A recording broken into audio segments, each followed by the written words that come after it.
Hello YouTube, it's your girl Keisha Laundry and I'm back with another video. Come on and ride home with me, y'all. I just got off of work. Come on and take this ride with me. It's a lot of traffic out here on a Tuesday morning. I hope it's not going to overpower my video because I recorded once and then I uploaded. I don't know how to edit or anything like that, so I always just recorded and uploaded. There's a lot of traffic out here this morning. Now another car is blocking me. I had a pretty easy night. Pretty easy. It was funny moments. I'm trying to get across this busy street without them taking me out. Alright, I'm in. We are in, y'all. I had to learn how to maneuver my way across this busy Rahan street when I first started working here. I used to be sitting on that one side forever for a good 15 minutes.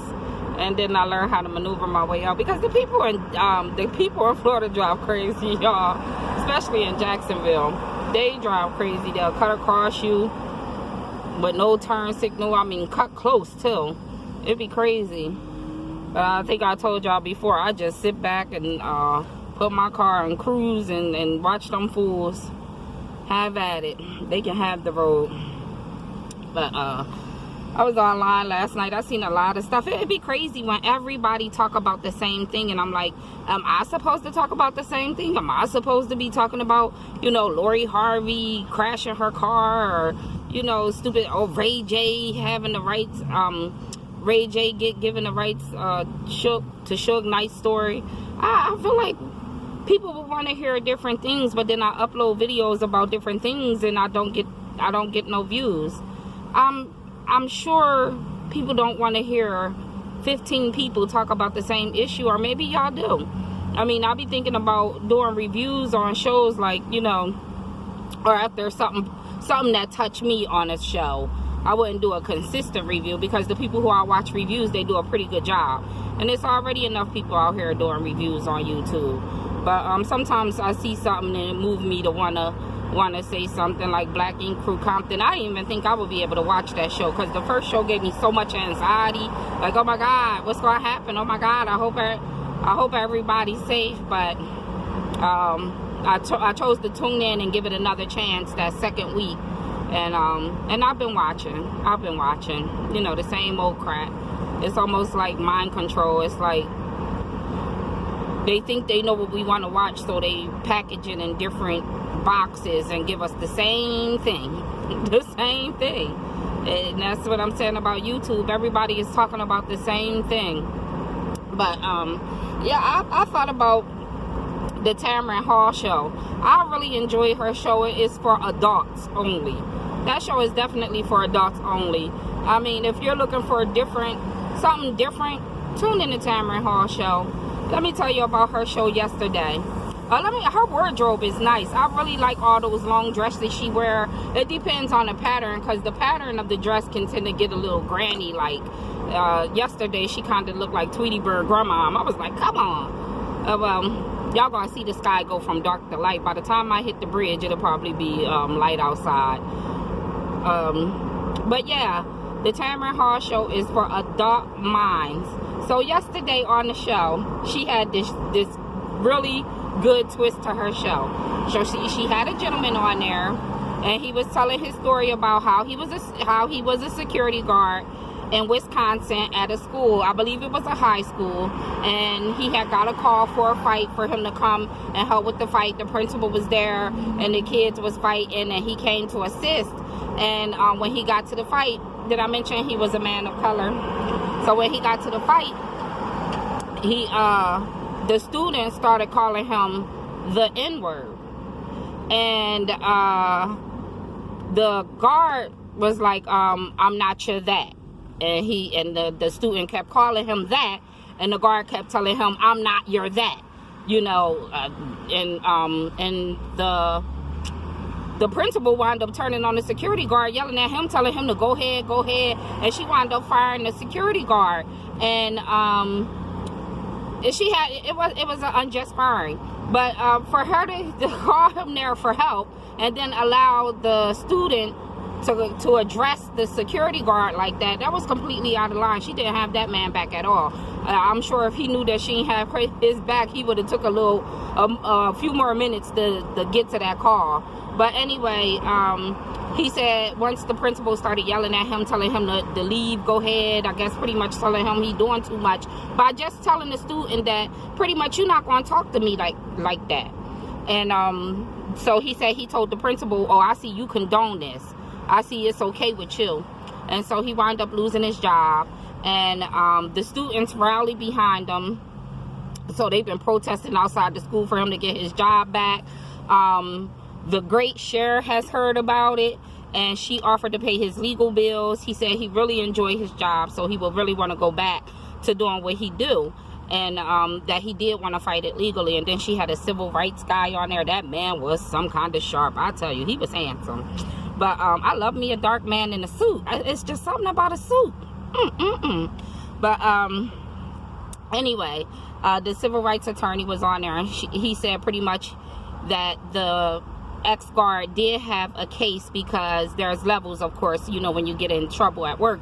Sometimes it's a verbal warning, then a written warning, and then the termination. But she or he, I don't know if they ever mentioned the sex of the principal, but anyway, the principal skipped all those steps and just fired him. So, you know, this is the twist. The student was a boy of color too. The student was black. So Tamron waited until everybody was all like, you know, oh, you know, and then she got the civil rights attorney. You would have never expected that the story was the student was black who called that man the N-word. You wouldn't have never. And it was almost like the audience went from thinking that no, it was not okay for the student to call him that, to sort of looking like, well, he can. It was just odd. It was just odd, the audience reactions and all the people faces. Yesterday was a funny show. She had even asked, because you know she's a new mom. She got a son called that she named Moses. Nice name. Meaningful name. So she asked the audience, was there any new parents in the audience? Nobody raised their hand. Like, no, honey, we are over that. You know, I'm the age I am, and I'm not pushing out no more.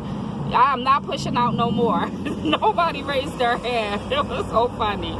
But yeah. And so the second part of the show was about divorcing and separating from you know, just separating from your husband or your spouse or whatever. And she had the first guest for this segment was this white lady, and when I tell y'all, this lady spoke so candid, it was funny. I turned red at my own house. On my couch, I turned red. So she was speaking about her year of 5 boyfriends and saying, I mean, she was an older lady. She was older. She had like that blonde, grayish hair. Look at all this traffic. She had that blonde, grayish hair, and she was saying how she dated two guys that was 20 years younger than her, and how great it made her feel, because she didn't think that she would be desirable to someone, you know, with that age difference. And I mean, she was speaking candidly, and it was different to just see a woman be able to talk like that and don't hold back, because she was almost talking to us like we was her friends, like her best friends or something. She was so open and honest, saying how she met a man in the airport, and she wound up having sexual relations with this man. But she was just telling her coming of herself story, and you know, and finding herself and getting herself back. I mean, the audience just could not believe it. I think they couldn't believe it because it was a woman saying that. And I sat there and I thought to myself, if this was a man saying all of these things about, you know, how many women he slept with, it would be looked at totally different. It would be looked at totally different. Want to see our buses? That's a JTA bus over there. Bus number 8. That's JTA. They got some buses. Our bus terminal down here is called the Rosa Parks bus station. And some of them buses really do look like Rosa Parks Road on them. I tell you, some of them buses is old. But there go that's our public transportation bus. It looks totally different from our SEPTA buses. See that?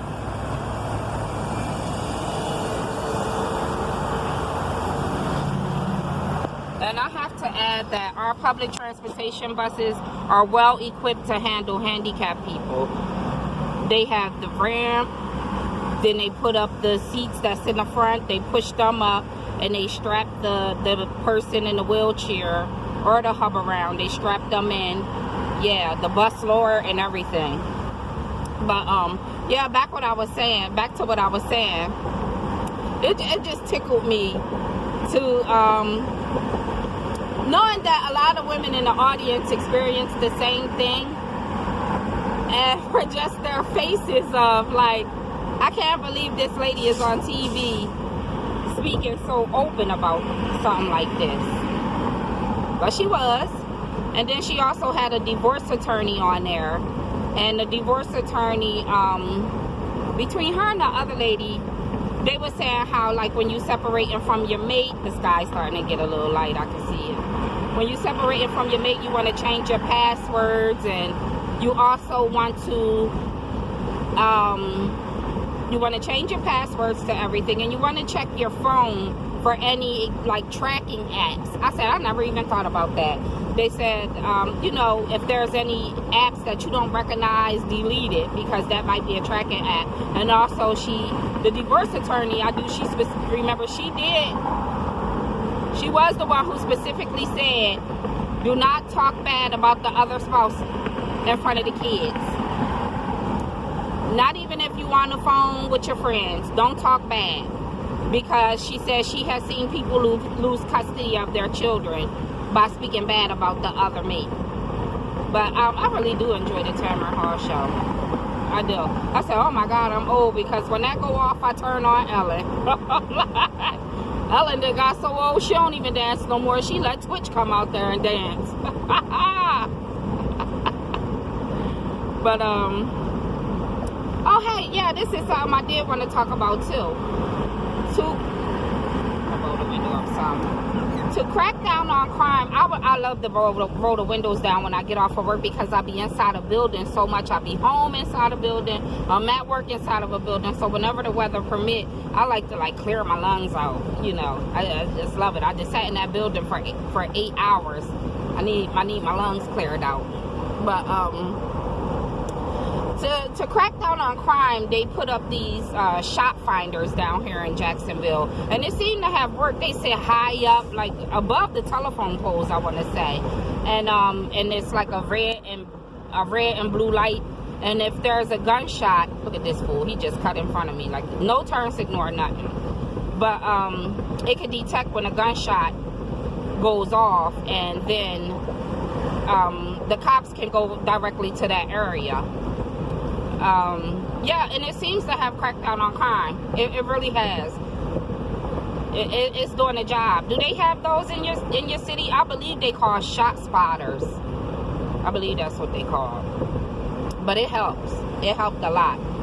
I'm going to let y'all see the skyline as I ride over the bridge. You can see Jacksonville skyline. Please don't come out here, little scooter man. Why is he on the scooter at 7 in the morning? Jeez. He on the scooter looking like a doofus. And all this traffic. Because down here, you don't need a license to ride a scooter. You can drive a moped, some people call them. Y'all see that? That's the Mathis Bridge over there. That's the Mathis Bridge. Right now, I'm on the Hart Bridge. I don't know why the red bridge is not called the Hart Bridge. The red bridge is called the Mathis Bridge. I'm on the Hart Bridge. And that is the skyline over there. Hopefully you can see it. It's beautiful. It's beautiful. Checking out the skyline. So there's a mural of 2 children on that thing over there. I don't know what it is, but it's a mural of 2 children, and I still haven't found out the significance of it. I know it has meaning. No one will put a beautiful mural on such a big piece of thing for nothing. But here's the skyline riding back into the city. riding back into downtown. That is our stadium over there. That's where the Jaguars play. That's where the Jaguars play. You see that? Alright, well, I am going to end this video. Thank you for riding home with me. I wish you all love, peace, and prosperity. Please subscribe to my YouTube channel and tell me what kind of stories you want to hear. Do y'all want me to talk about the same thing that everybody is talking about? Or should I just stay in my own lane? It pleases me to talk about things that's on my mind. Now I'll end the video. Have a great day, everyone. Love, peace, and prosperity. Kiss your kids.